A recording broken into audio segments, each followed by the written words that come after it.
अब हम आपको मेटावर्स की आभासी दुनिया में भारत की पहली शादी दिखाएंगे और दिलचस्प बात यह है कि शादी में लड़की के दिवंगत पिता भी वर वधू को आशीर्वाद देने के लिए मौजूद रहेंगे। तमिलनाडु के एक जोड़े ने 6 फरवरी को भारत की पहली मेटावर्स शादी करने का ऐलान किया है, जिसमें लड़की के दिवंगत पिता वर वधू को आशीर्वाद देने के लिए वर्चुअल दुनिया में स्वयं उपस्थित रहेंगे। यानी वर्चुअल रियलिटी की मदद से इस विवाह में ऐसे लोग शामिल हो सकेंगे जिनकी मृत्यु हो चुकी है। ये इंटरनेट की दुनिया में एक क्रांतिकारी बदलाव है। इसे आप इंटरनेट का भविष्य या इंटरनेट का वर्जन 2.0 कह सकते हैं। इंटरनेट का ये नेक्स्ट लेवल है। सोचिए, फिलहाल इंटरनेट का इस्तेमाल करते हुए आपको क्या अनुभव होता है। आप या तो जब वेब पेजेस पर जाते हैं, आप ऑडियो वीडियो कंटेंट देखते हैं, ऑडियो सुनते हैं, वीडियो देखते हैं, या इंफॉर्मेशन को आप देख सकते हैं, पढ़ सकते हैं, सुन सकते हैं। लेकिन मेटावर्स टेक्नोलॉजी आपको एक नए एडवांस्ड स्टेज में लेकर जाएगी। इसमें आप किसी चीज, व्यक्ति या स्थान को न सिर्फ देख, सुन और पढ़ पाएंगे, बल्कि उसे छूकर महसूस भी कर पाएंगे, जैसा कि 6 फरवरी को भारत की इस पहली मेटावर्स शादी में होगा। शादी के लिए भी एक वर्चुअल वर्ल्ड बनाया गया है, जिसमें शादी हॉगवर्ट्स स्कूल में होगी। वर्चुअल वर्ल्ड बनाने के बाद दुल्हन के दिवंगत पिता का एक वर्चुअल किरदार बनाया जाएगा, जो कुछ ऐसा दिखेगा जैसा आपकी स्क्रीन पर है। इसके अलावा वर वधू, उनके दोस्त और रिश्तेदारों के भी 3D वर्चुअल अवतार बनाए जाएंगे, जो इस शादी में शामिल होंगे। आंखों पर VR हेडसेट लगाते ही ये दूल्हा दुल्हन वर्चुअल वर्ल्ड में प्रवेश कर जाएंगे और अपने दिवंगत पिता का आशीर्वाद भी ले सकेंगे।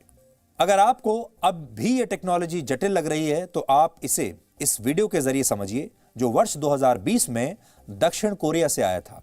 इसमें इस टेक्नोलॉजी की मदद से एक महिला की मुलाकात उसकी 7 साल की बेटी से कराई गई थी, जो मर चुकी थी, जिसकी 4 साल पहले वर्ष 2016 में एक बीमारी की वजह से मृत्यु हो गई थी। तब इस महिला ने वर्चुअल वर्ल्ड में प्रवेश करके अपनी बेटी के वर्चुअल अवतार को छूकर महसूस किया था और उससे बात भी की थी। इस टेक्नोलॉजी की मदद से इंसान वो सब कुछ कर सकता है जिसकी शायद कभी उसने कल्पना भी नहीं की थी। इससे उन लोगों को आभासी दुनिया में जीवित किया जा सकेगा जिनकी मृत्यु हो चुकी है।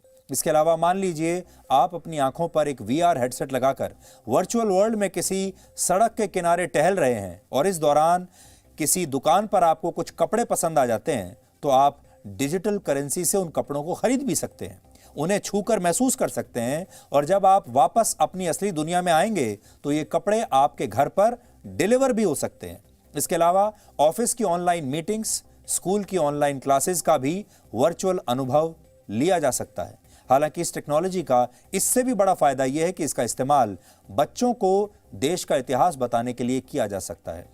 यानी ये टेक्नोलॉजी देश के लिए, हमारे समाज के लिए बहुत उपयोगी हो सकती है और संभव है कि भविष्य में गणतंत्र दिवस समारोह में इस टेक्नोलॉजी का इस्तेमाल होने लगे और सरकारें मुख्य अतिथि के तौर पर भी किसी देश के राष्ट्रीय अध्यक्ष की जगह, हो सकता है हमारे देश के संविधान निर्माता डॉक्टर भीमराव अंबेडकर को ही इस समारोह में वर्चुअली शामिल करा लें।